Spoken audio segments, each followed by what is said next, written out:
गुरुविष्णु गुरुदेवो महेश्वरा गुरु साक्षात् परब्रह्म तस्मै श्री गुरुवे नमः। त्वमेव माता च पिता त्वमेव बन्धुश्च सखा त्वमेव विद्या द्रविणं त्वमेव सर्वं मम देव। सर्वे भवन्तु सुखिनः सर्वे सन्तु निरामयाः सर्वे भद्राणि पश्यन्तु मा कश्चित् दुःखभाग् भवेत्। सच्चिदानंद भगवान की जय। वैदिक सनातन धर्म की जय। सद्गुरुदेव की जय। आपका कहना है कि इस जन्म का क्या करें, हर जन्म बदलता है, इस लाइन का क्या सार? बस इस जन्म का क्या है नहीं, सब कुछ छुपा हुआ है कि इस जन्म का महत्व क्या है, कहने का यही मतलब। ये तो इतना अच्छा जन्म तुम्हें मिला है, समझो तो जन्म बदलना खत्म होता है। हर जन्म बदलता जो है ना, वो क्यों बदलता है? क्योंकि अभी आपके कर्म खत्म नहीं हुए, कर्मों का फल मिलता है। बोले ही आपने, सभी को अपने अपने कर्मों का फल भोगना पड़ता है, बस इसीलिए जन्म बदलते रहते हैं। क्यों? क्योंकि एक जन्म एक कर्म, एक कर्म एक जन्म। सोचिए कर्मों के कितने ढेर हैं, आपको अंदाज ही नहीं है कि कर्मों की पुटली यहाँ से लेके आकाश तक है आपकी, तो कितने दबे हुए हो उन बोझ से। उसमें से एक कर्म निकाला और एक जन्म भुगता। तो मनुष्य जन्म ही ऐसा है कि जिस एक जन्म में बहुत सारे कर्म कर सकते हैं। बाकी सारे के सारे जितने जन्म है ना, सब में एक जन्म एक कर्म का फल एक जन्म पूरा होता है।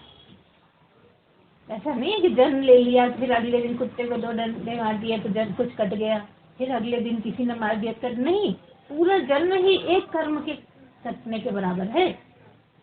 20 साल का अगर कुत्ता नहीं मरा तो 20 साल चलेगा, और 20 साल एक कर्म का फल। सोच के तो देखिए कहाँ की बात करी।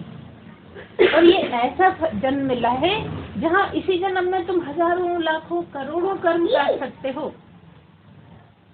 पिछले कर्म हमारे जो नीचे जाके भोगने पड़ते हैं, ठीक है अनजाने में बन गए, पहले नहीं जानते थे, गलत तरीका रहा और होते रहे कर्म। इससे बैर, उससे वैर, इससे द्वेष, उससे लगाओ, बस यही चलता रहा, उसको लेके कर्म बनते गए। आए थे जब वह शुद्ध थे, तुम कहोगे शुद्ध तो जब ही होंगे जब प्राप्त हो जाएगा। नहीं, मनुष्य जन्म मिलने का मतलब ये रहता है कि तुमने इतने जन्म काट के आए हो कि शुद्ध हो गए तो मनुष्य जन्म मिला है। मतलब बहुत कम बचे हैं, जब पैदा हुए थे जब बहुत कम कर्म बचे थे, लेकिन जाने अनजाने में फिर वही सिलसिला चल पड़ा। कहीं किसी से गुस्सा हो रहे हैं, कहीं किसी से लड़ रहे हैं, उसने हमें बुलाया नहीं, उसके लिए उल्टे सीधे बोलने लगे, करने लगे। और सबका अपना अहंकार बहुत है कि बुलाया नहीं तो हम क्यों जाए, भले कथा हो रही है बुलाया नहीं हमें, सत्संग हो रहा है बुलाया नहीं हमें। अब देखो सत्संग तक के लिए बुलाने की उम्मीद रखते हैं लोग आज के जमाने, जबकि पहले जमाने में क्या होता था कि पता भर लग जाए कि सत्संग हो रहा है, और वो भी किसी महापुरुष का, तो लोग जाने कहाँ से ढूंढ के आते थे। और अब पता भी लग जाए तो ये अरे श्रद्धा के घर हो रहा है, श्रद्धा ने बुलाया ही नहीं। और हम तो कहते हैं जिस दिन ऐसा मन हो जाए ना कि श्रद्धा हमें दुश्मन दिख रही है तो भी हम उसके घर जाके सुने आए सत्संग, तो समझो कल्याण का समय आ गया। भले ही श्रद्धा से लड़ाई हो, बुरा लगता हो, उससे बात नहीं करना अच्छा लगता हो, लेकिन पता लगा कि श्रद्धा क्या हो रहा है सत्संग, तो चले आओ। ऐसे में कर्म बहुत तेजी से कटते चले जाते हैं। तो मनुष्य जन्म का सबसे बड़ा लाभ क्या है? अगर कोई महापुरुष मिल गया है तो महापुरुष के वचन सुनते सुनते, वाणी सुनते सुनते ही यहीं बैठे बैठे हजारों कर्म भस्म हो जाते हैं। तो किया बिल्कुल सच्ची बात है, ये हमेशा ही बताते रहते हैं, मनगढ़ंत नहीं है। हमारे शास्त्र बोलते हैं, पंडित जी की बात नहीं कर रहे हम कि पंडित जी सुनाएंगे तो कर्म भस्म हो जाएंगे, या कोई और सुना देगा, गुरु सुनाएगा तो सब भस्म हो जाएगा, ऐसा नहीं है। कोई महापुरुष ही हो, शर्त यही है, कैसे चलते बैठो इस तरह मुंह करके बैठो, नहीं तो आप इस तरह चलते ना। तो क्या मतलब है, अगर कोई सदगुरु मिल गया है तो कहीं भी पता लग जाए कि कितनी दूर रहते हो और पता लगा हमारे मोहल्ले में सदगुरु आया है और वो प्रवचन कर रहा है या वाणी सुना रहा है, तो आपके वाणी सुनने से ही बहुत कर्म कट जाएंगे। इसलिए ये जन्म बहुत लाभदायक है। और यही जन्म ऐसा है, केवल यही जन्म ऐसा है जिसके सहारे तुम पार हो सकते हो। किस चीज के? भवसागर को पार कर सकते हो। और किसी जन्म में नहीं कर सकते भवसागर को पार, क्योंकि जैसा भुगता रहा है वैसा भुगत रहे हैं। और इस जन्म में क्या लाभ है? अपने विवेक से अच्छे ढंग से भोग सकते हो। भले ही बुरा टाइम है, भुगतना पड़ रहा है, दुख बहुत ज्यादा है, लेकिन तब भी सुना है सदगुरु से कि अपने अपने हिस्से का भुगतना पड़ता है। तो शांति पूर्वक आराम से भुगत रहे हैं, भगवान का नाम ले लेके भुगत रहे हैं, दुख को पार कर रहे हैं, तो आसानी हो जाती है। तो क्या लाभ है? बहुत सारे लाभ है इस जन्म के। और क्या लाभ है? कि आप अपनी मर्जी से जी सकते हो। सारे जन्म जो है आपकी मर्जी में नहीं है। भगवान ने जहाँ भोगने के लिए भेज दिया वहाँ आप भोगने लगे, और जितने दिन चाहे रखे, जितने दिन बाद चाहे मार दे। और यहाँ क्या लाभ है? अगर जीवन बहुत अच्छा है तो जीवन बढ़ जाता है। और किसी जन्म में नहीं है ऐसा। केवल जैसे जेल में अगर बहुत अच्छा आचरण रखो तो जल्दी जेल से छोड़ दिया जाता है, ठीक ऐसे ही यहाँ पर अगर बहुत अच्छा आचरण रखा जाए तो मनुष्य जीवन लंबा हो जाता है। कितनी कितनी लाभदायक चीजें हैं। क्यों? क्योंकि आप पर छोड़ दिया है भगवान ने कि आप यहाँ स्वतंत्र हो। आप यहाँ पर स्वतंत्र हो अपनी मर्जी से जीने के लिए, और चाहो तो पूर्ण स्वतंत्र हो सकते हो। पूर्ण स्वतंत्र का क्या मतलब? मुझे पा जाओ, पूर्ण स्वतंत्र। जैसे मैं स्वतंत्र हूँ ऐसे तुम भी स्वतंत्र हो जाओ। इसलिए बहुत सारे लाभ हैं जो इस जन्म में आप पा सकते हैं। लेकिन कितने लोग हैं जो प्रयत्न कर रहे हैं। कारण भी है कि बहुत से लोग जानते ही नहीं है ना। बहुत से लोगों को बहकाया जाता है। देखिए, एक तरफ कोई बुलाता भी है अगर सदगुरु से मिलाने के लिए तो उसे बहुत पुण्य मिलता है, और तब भी ये जानते हुए बहुत से ऐसे दुष्ट लोग भी होते हैं जो रोकते हैं। सोचिए वो कितना बड़ा नुकसान कर रहे हैं, लेकिन बहुत जोर लगा लगा के रोकते हैं। हमें पता चलता रहता है। आप क्या कहें, उन्हें क्या समझाएं भला? जब ये स्पष्ट है कि आपको इधर का रास्ता दिखाने वाले को भी बहुत पुण्य मिल जाता है, तो बिल्कुल निश्चित है कि जो रोक रहा है उसके पाप लगेगा ही लगेगा। साफ ही बात है। ये तो आधी बात है ना कि इधर का रास्ता बताने से पुण्य मिल रहा है। तो आधी बात क्या हुई कि रोकने से पाप मिलेगा। सीधी सीधी बात। लेकिन तब भी रोकते हैं। क्यों? क्योंकि द्वेष होता है, जलन होती है। पंडित लोग तक बहुत बुरा भला बोलते हैं जिनको सही रास्ता दिखाना है। पंडित लोग तक ऐसा करते हैं कि नहीं नहीं सब फालतू है, बेकार की बातें, तुम तो हमसे सत्यनारायण की कथा कराना। और सत्यनारायण की कथा कब होती थी? कब शुरू हुई थी? जब महात्माओं का बहुत अभाव हो गया था। जब कोई वाणी सुनाने वाला नहीं था, तो फिर ऐसा बना लिया था कि कोई पंडित बैठ के कथा सुनाए, उसी से थोड़ा बहुत मन लगे, थोड़ी देर तो दुखों को छोड़ पाए, थोड़ी देर तो उधर खुशी का मौका मिले।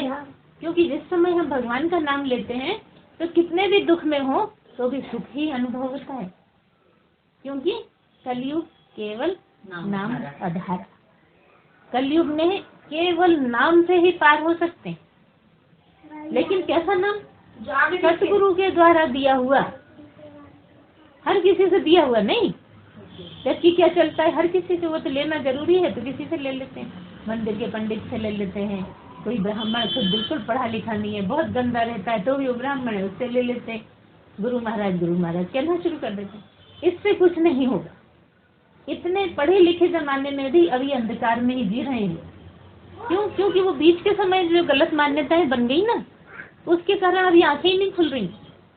गलत लोगों का ज्यादा संख्या है, तो गलत लोग जैसा कहते हैं मेजॉरिटी में लगता है इतने सारे लोग गलत थोड़ी बोलेंगे, तो बस बहक जाते हैं।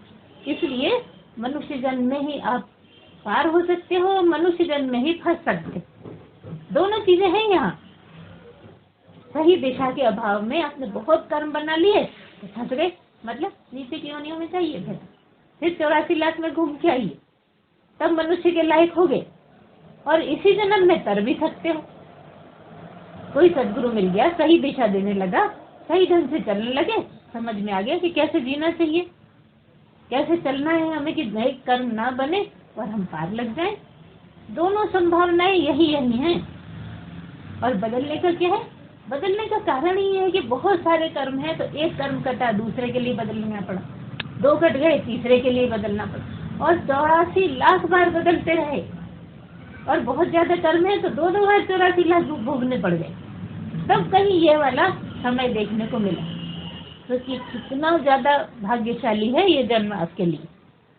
मनुष्य बन के आए हो, जिसके लिए देवता तरसते हैं, उसमें जी रहे हो, लेकिन तब भी जिसके लिए आए हो उसके लिए कितनी आंखें खुली हैं। तो क्या मतलब है, अगर विवेक जग जाए तो समझ में आए।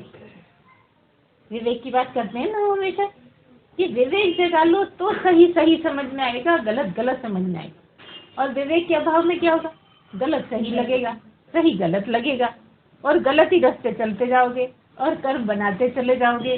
सहन होगा नहीं, किसी की आधी बात सुन नहीं पाओगे, झगड़े बढ़ जाएंगे, कर्म बढ़ जाएंगे।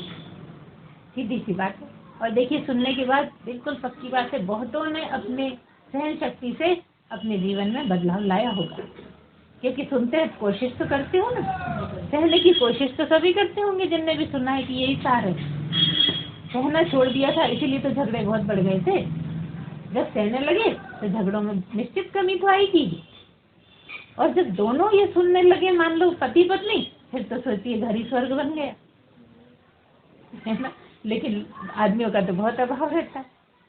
आपको वो कहाँ टाइम है, वो तो नौकरी पे गए हैं। अगर सुनने की इच्छा हो तो कितनी जगह होता रहता है, जब कभी मौका मिल जाए उसी दिन आके सुन सकते हैं। लेकिन अभी इतना मन लगता है, आदमियों को लगता है ये तो औरतों का ही फील्ड है, धर्म पत्नी है ना, तो धर्म को वही संभाले, हम तो अधर्मी अच्छे, है ना। ऐसा समझ समझ के आदमी बहुत दूर रखते हैं। जबकि बहुत सौभाग्य है कि कोई तुम्हारे मोहल्ले में आता है, तो जो भी सुनने आ सकता है। कोई परहेज थोड़ी, आजकल कोई घूंघट वाली तो है नहीं महिलाएं कि आदमी आके क्यों बैठ गया हमारे बीच में, हमारे औरतों की सभा है, ऐसा तो है नहीं। मुझे तो नहीं लगता आप लोगों में तो, लेकिन आदमी आने को तैयार है। हाँ, टीला पे जरूर है, कुछ लोग ऐसे हैं कि इसलिए नहीं आने देते हैं कि हमारे घर की बहू बैठी बैठी है, जब भी जिनको आना होता तो आई करते। मतलब प्यास हो तो आपको बहुत रास्ते, और प्यास ही नहीं है तो कुएं के पास खड़े रहो, क्या फर्क पड़ता है ना। हमें तो है ही नहीं प्यास, हमें तो पानी पीना ही नहीं है। कोई भर के दे रहा है तो भी नहीं पीना है, भरना नहीं पड़ रहा है तो भी नहीं पी रहे, क्योंकि प्यास नहीं है। अगर प्यास जग जाए तो समझो जीवन सफल होना शुरू हो जाए। तो बस रास्ते में जाने नहीं चाहिए। हाँ, उस रास्ते पे जाने सब जानते हैं कि नहीं जाने नहीं, तो नहीं जाना। अब बताइए कौन नहीं जानता, जो बात इन्होंने बोली कौन नहीं जानता। छोटे छोटे बच्चे तक जानते हैं, तब भी जाते ही है ना, गलत ही रास्ते जा रहे हैं ना सब। यही तो तितिक्षा है कि जानते भी हैं और जाते भी नहीं, तो तितिक्षा हो गई। नहीं तो नहीं जानना किसको, सभी जानते हैं। छोटे छोटे बच्चे सुनते सुनते इतने सीख जाते हैं कि ये गलत है, ये सही है, ये गंदी बात है, जुआ खेलना गंदी बात है ना। बहुत सी बातें हैं जो बच्चे आजकल रट लेते हैं, बिल्कुल अच्छे बुरे की समझ आ जाती। लेकिन समझ कब हुई, समझ ही तो नहीं आई, सेंटेंस रट गए बस। समझते सब है लेकिन करते भूल जाते हैं, तो नहीं करना चाहिए। तो क्यों? क्योंकि आदत से मजबूर है। हर आदमी आदत से मजबूर होने के कारण बस वही जो अभ्यास है वही करता रहता है। और दूसरों को देखकर भी ज्यादा करते हैं। हाँ, वो कह रहे हैं 4 लोग वो सही है, फिर गलत बात के लिए शान भी बताते हैं। कलयुग में गलत भी कर रहे हैं और उसको अच्छा साबित करने की कोशिश करते हैं। तो जो अच्छा है वो उसको लगता है मैं तो छोटा पड़ गया, मुझे भी गलत ही करना चाहिए, तो करने लगते हैं। तो क्या मतलब हुई तितिक्षा? क्या जो दिमाग से काम लेके सही को सही समझ पाए, गलत को गलत समझ पाए। ये गलत कह रहा है तो कहने दो, इसी को मुबारक। इतनी जिसमें हिम्मत हो जाए वो आगे बढ़ जाए। लेकिन नकल के चक्कर में आ जाते और आदत के चक्कर में आ जाते। आदत का मतलब क्या है? आदत का मतलब है अभ्यास, है ना। आदत का मतलब क्या है? जो लगातार कर करके आदत बन गई, मतलब अभ्यास हो गया। तो अभ्यास कैसे हटे? अभ्यास को कैसे काटेंगे? अभ्यास को अभ्यास से ही काट सकते हो। गलत चीज का अभ्यास था, शुरू में आपको मुश्किल पड़ेगी उल्टा अभ्यास करने में। शुरू में जब करोगे तो वही होगा जिसकी आदत है। करना चाहते हो कि मैं बहुत करना चाहता हूँ लेकिन वो होता नहीं, तो जबरदस्ती करना पड़ेगा।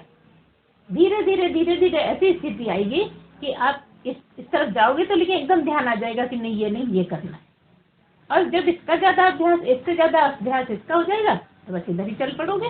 फिर दूसरों को शिक्षा देने लगोगे कि पहले मैं भी ऐसे ही करता था लेकिन अब मैंने उसको सुधार ली, जिससे दूसरे को भी हिम्मत आ जाएगी कि हाँ हाँ सुधारा जा सकता है। कई बार ऐसा होता है कि कोशिश करता है आदमी लेकिन नहीं सुधार पाता, फिर उसी गड्ढे में गिर जाता। ऐसा आपने देखा होगा, बहुत लोगों को देखा हो कि कोशिश तो करते हैं, हर कोई जानता है ये सही है ये गलत है। जैसे शराब पीने का ही ले लीजिए, कौन शराब पीने वाला ये नहीं जानता कि शराब पीना गलत है ना? कितना भी ज्यादा पीता तो भी जानता है कि शराब पीना गलत है, ये मेरी आदत बड़ी बुरी पड़ गई। खुद कहता है कि आदत बड़ी बुरी है, मैं छोड़ ही नहीं जाती, है ना? तो छोड़ना चाहे तो छोड़ सकता है धीरे धीरे। देखिए क्या होता है, जितने भी ऐब हैं, जितनी भी बुरी बातें हैं, उनमें क्या होता है धीरे धीरे बढ़ता जाता है। जैसे शुरू में आदत पड़ी, किसी ने थोड़ी सी शराब पिला दी, अगली बार पी थोड़ी में काम चल गया, और पी काम चल गया। जब आगे पिएगा थोड़ी बढ़ा के पिए, और बढ़ते बढ़ते इतनी पी जाएगा कि बोतल तक पीने लगे। तो ठीक ऐसे ही जैसे बढ़ाई थी वैसे ही अगर धीरे धीरे कम करे कि पेट को पता ही नहीं लगे कुछ कम किया, तो ठीक भी हो सकता है। अभ्यास के लिए भी बहुत अकल चाहिए, छोड़ने के लिए भी बहुत अकल चाहिए। हर चीज का ऐसा है। चलिए शराब तो छोड़िए, कोई 10 रोटी खाता है, 12 रोटी खाता है, तो 10-12 रोटी पचा तो नहीं सकता है। जैसे ही खाई वैसे निकल गई, काम में तो वही 2-4 ही आएंगी। तो उसको कम करने के लिए क्या आधी आधी रोटी करके काम करो तो आराम से हो जाती है। और पहले ही दिन तुम कहो हम तो 4 ही खाएंगे, 10 की भूख लगती है, 4 के जैसे काम चल ही नहीं सकता ना। तो इस तरह से अगर विवेकपूर्ण आप कोई भी आदत बदलना चाहो तो आराम से बदलती है। ये कौन सिखाएगा? कोई सदगुरु ही सिखा सकता है, और किसी के बस की नहीं है। क्यों सिखा सकता है? क्योंकि उसने किया है। आप लोगों को अलग बिठाना पड़ेगा। जैसे बच्चे जब 2 गत्ते में गए, तुम कहते तुम इस कोने में बैठो, तुम इस कोने में बैठो। तो क्या मतलब है कि आपको आदत सुधारने के लिए नई आदत डालनी पड़ेगी। तो नई आदत में क्या हुआ कि उसकी जो आसक्ति थी, उस आसक्ति को छोड़ना ही त्याग हो गया, मतलब वैराग्य हो गया। आदत को बदलने के लिए अभ्यास चाहिए और वैराग्य चाहिए, दोनों चीजें हो गई ना सारी। कि अभ्यास से ही अभ्यास कटेगा और वैराग्य से आपकी आदत बदलेगी। इस तरह से धीरे धीरे धीरे धीरे अपनी गलत आदतों को समझो, आप पार लग सकते हो। आदतें तो सुधारनी पड़ती है। कई लोग ये चाहते हैं कि हम ऐसी ही हालत में भगवान को पालें, जैसे हैं वैसे ही रहें, हम तो नहीं बदल सकते, हम तो ऐसे रहे, लेकिन भगवान को पाएंगे। उसमें कुछ काम बनता नहीं, उसमें तो और मुश्किल आने लगती है। किसी को लकवा लग जाता है, किसी को कुछ और ब्रेन की परेशानी हो जाती है, तरह तरह की परेशानी हो जाती है, क्योंकि कहता है कि इसी हालत में चाहिए, मैं बदलना तो नहीं चाहता। तो जो अभ्यास और वैराग्य से धीरे धीरे बदलते बदलते सीढ़ियाँ चढ़ता है, उसकी पक्की कमाई होती है। वो फिर नीचे सीढ़ी पे नहीं जा सकता, क्योंकि अभ्यास के द्वारा उसे पकाया है। तब वापस कैसे जाएगा? एक दिन में पा लेना चाहते हो और सुधरना चाहते नहीं हो, और जितना टाइम में बिगड़े हो उससे आधे टाइम तो कम से कम लगेगा ही। बिगड़े तो अपने आप ही थे, लेकिन सुधारने में तो मेहनत करना पड़ रहा है, इसलिए आधा टाइम तो चाहिए ही चाहिए। उतना नहीं चाहिए तो आधा तो चाहिए। जैसे कि कहीं गलत रास्ते पहुंच गए और पता लगा तो गलत जगह आ गए, तो कितनी जल्दी जल्दी आते हो वापस। अरे गलत पहुंच गए, सही जगह आना, कितनी जल्दी चलते, तो आधे टाइम में पहुंच जाते। ठीक है, ऐसा ही है, यहाँ भी होता है ना। ऐसा हम पहुंच गए स्टेशन, जाना था जहांगीराबाद की तरफ। अब जब अरे तो स्टेशन है, बातों बातों में स्टेशन तक आ गए। अरे इतना टाइम खराब हो गया, फिर क्या करोगे? जल्दी जल्दी तो भागोगे, है ना। ऐसा ही यहाँ पर बहुत सी बातें सीधी सीधी एकदम समझ में आती हैं, बस एक बार गुरु बता दे तो आसानी लगने लगती है। लेकिन सबसे बार बार क्यों सुने गुरु को? जब एक बार में समझ में आ गई हमारे, हम चल पड़ेंगे वैसे ही, तो बार बार क्यों सुने गुरु? बता, समझ में आएगा, अच्छा लगेगा और बता, दूसरी बार सुनेंगे उसके बाद कर्म नहीं बनेंगे। बिल्कुल यही तो कहते, अभी हम बता चुके हैं कारण, अगर ध्यान आ जाए कि जितनी बार बार सुनने का मतलब क्या रहता है, जितना ज्यादा सुनोगे उतने कर्म करते हो। एक हफ्ते में एक बार सुना तो जो अभी अभी बने वो तो बहुत जल्दी कट जाएंगे। जो पक चुके हैं उनको टाइम लगेगा। जो पक चुके हैं, हमने बताया ना आपको 3 तरह के कर्म होते हैं। कौन कौन से होते हैं? जिनने सुना है उनको याद आ गया होगा। प्रारंभ कर्म, संचित कर्म, क्रियमाण बोलते हैं। पहले जो सबसे कच्चे हैं, जो अभी अभी बने हैं एक ही हफ्ते में, उनको क्रियमाण बोलते हैं। अभी बने, अभी क्रिया करके जो बने हैं वो क्रियमाण। और संचित कर्म वो है जो पहले बने हैं लेकिन आपने अच्छे सुरक्षित बॉक्स में रख लिए, है ना। उसमें से भगवान निकाल निकाल के आपको सामने परसते जाते हैं कि अब इसको भोग ले, अब इसको भोग ले, अब इसको भोग ले। और उसी को भगवान जो तुम्हारे लिए इतना कल्याण कर रहा है, तुम उसी को गाली दे देते हो कि बड़े दुखी कर रखा है, परेशानी करता रहता है, कितने दुख देता रहता है। अब देखो वो तुम्हारी मदद कर रहा है, काटोगे नहीं तो पार कैसे करोगे?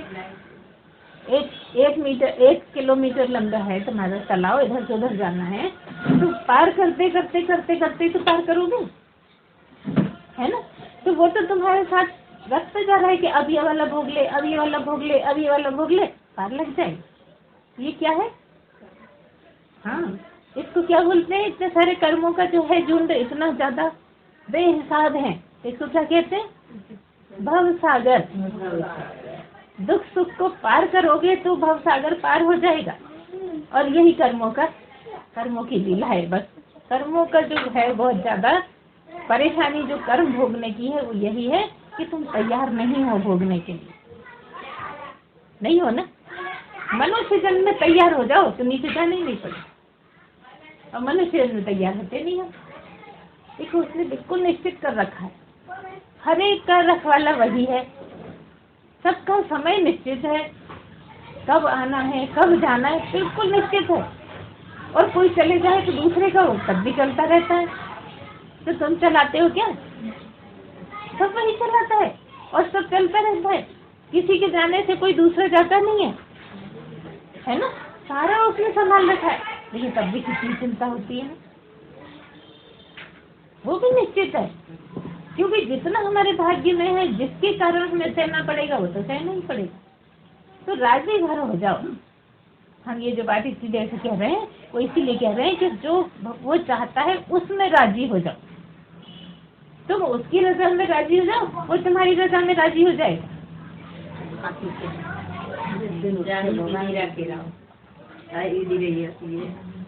अब हम कहते हैं वो तो हमारी रजा में राजी हो, हम नहीं होंगे भैया, जबकि वो तो होना ही पड़ेगा।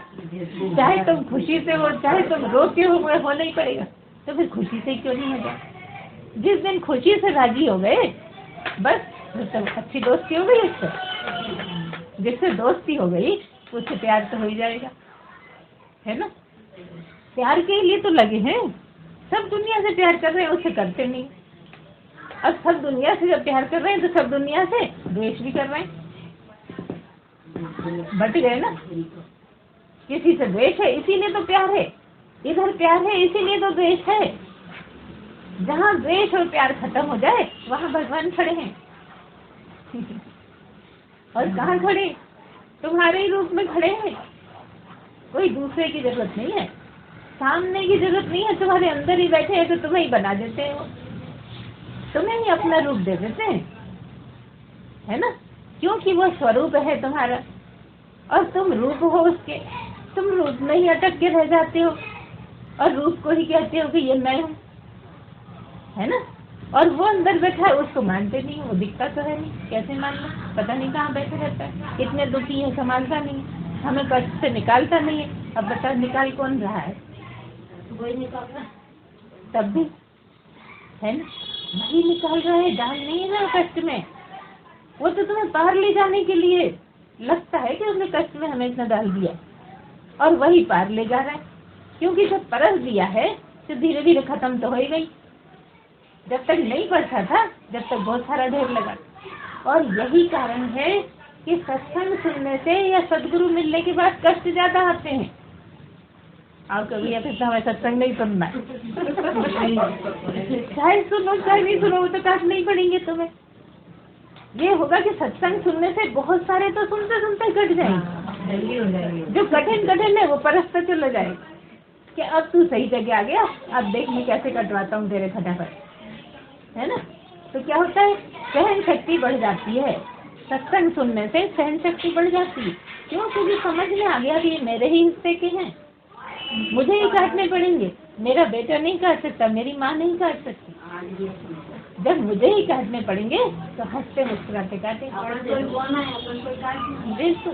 वो बोलना तो है नहीं, बोलने में आ जाते हैं। हाँ, धोखे में, जाने अनजाने में, गुस्से में, द्वेष में, राग में, बस हो गया।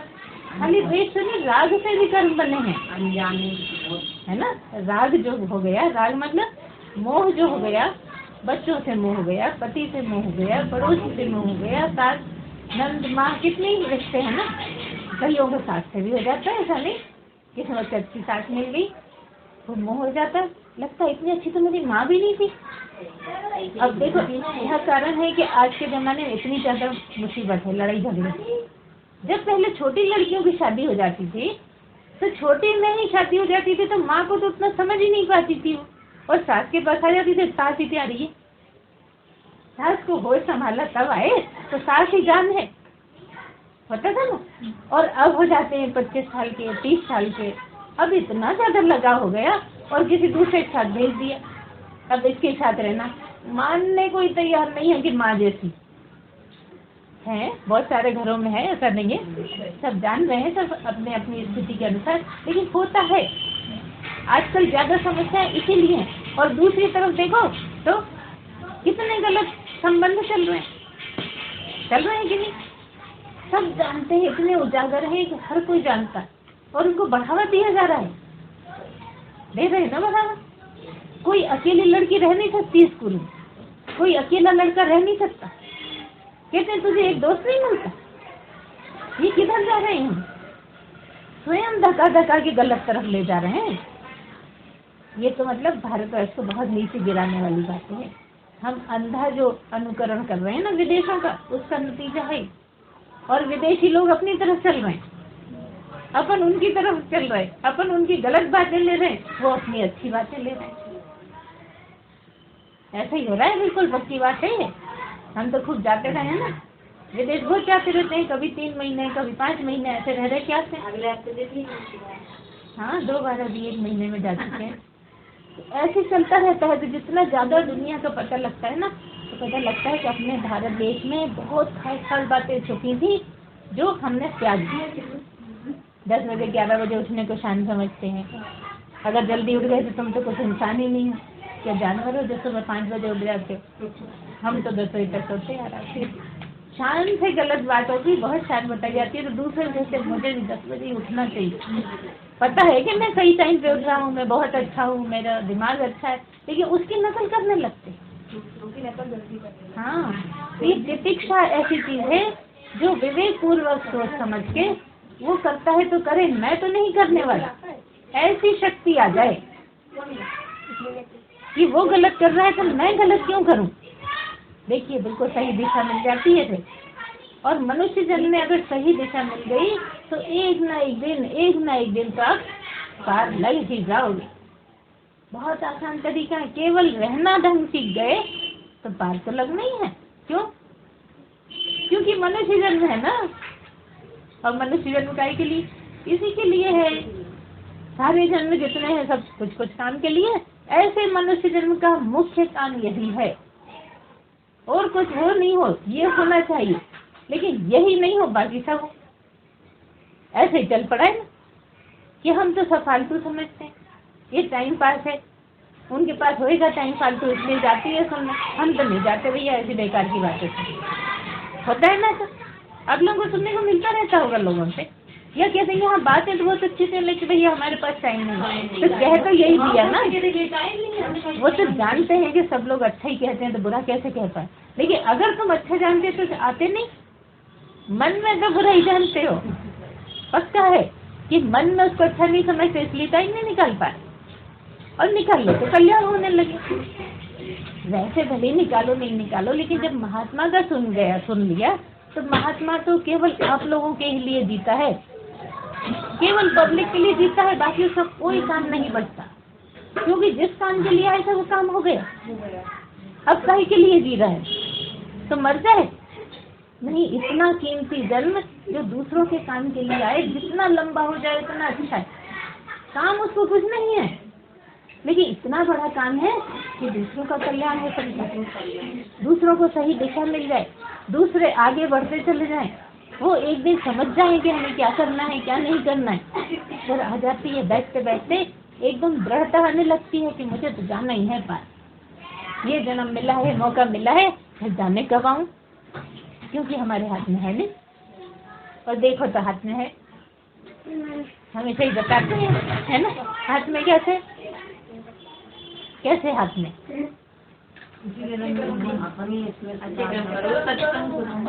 हाथ में क्या है? मनुष्य जन्म लेने की कंडीशन क्या है कि कर्म बहुत कम बचे हों तो मनुष्य जन्म मिलता है। अब जब तुम सत्संग सुन रहे हो किसी महापुरुष से, तो सुनते ही सुनते कर्म भस्म हो रहे हैं, तो कम ही तो है ना, मरने तक कम है, तो फिर मनुष्य जन्म में तो बाध्य हो जाएगा भगवान भी मजबूर क्यों हो जाएगा कि मनुष्य जन्म ही देना है, क्योंकि ये मुझे चाहता है। जो मुझे चाहता है उसको तो मनुष्य जन्म देना ही पड़ेगा।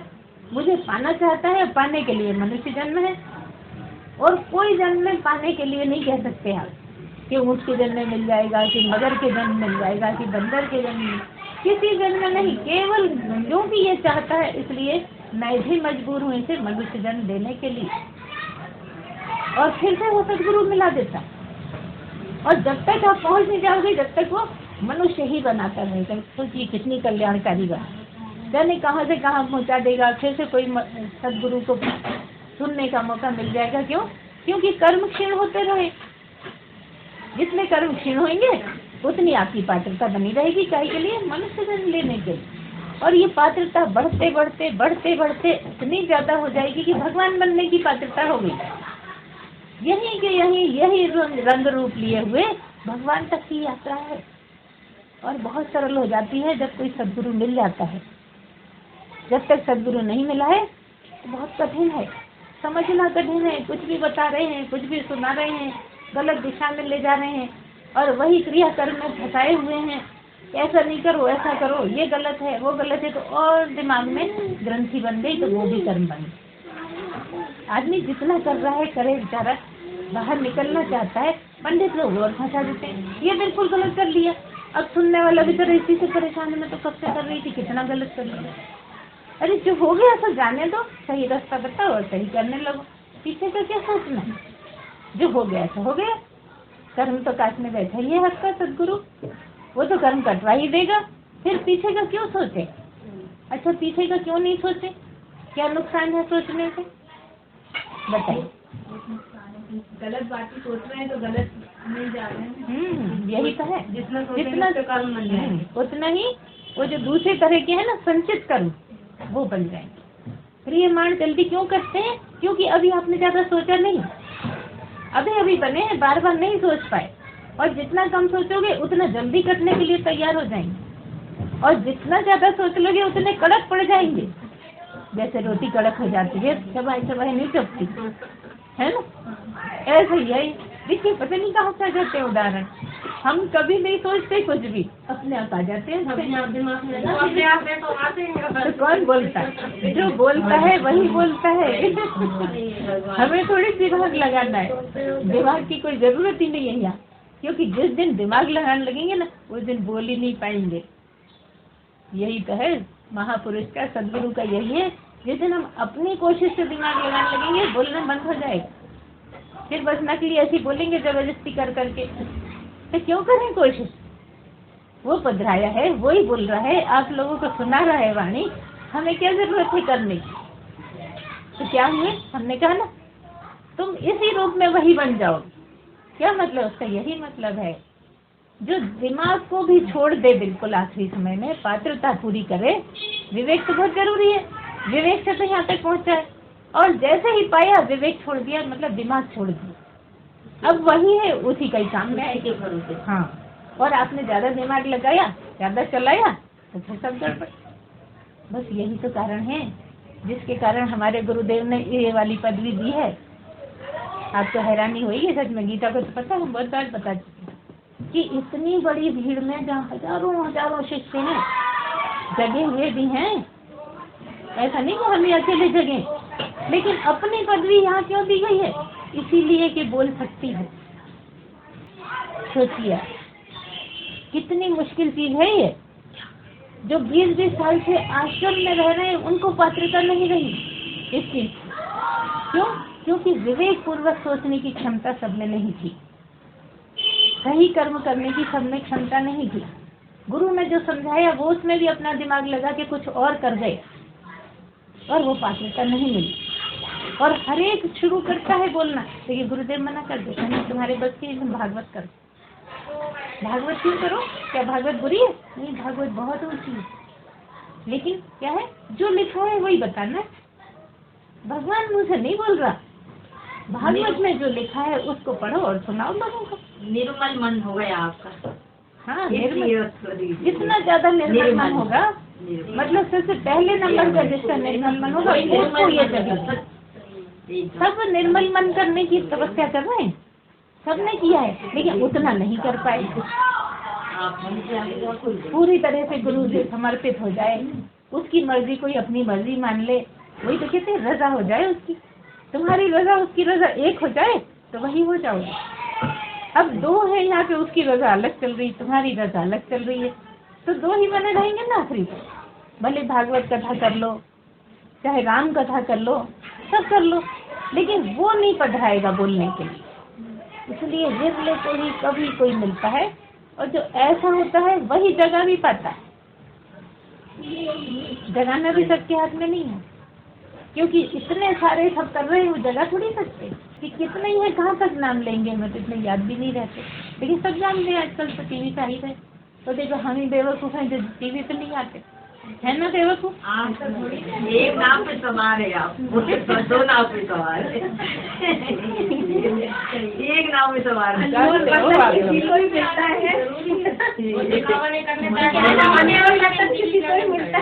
उसमें कारण क्या है?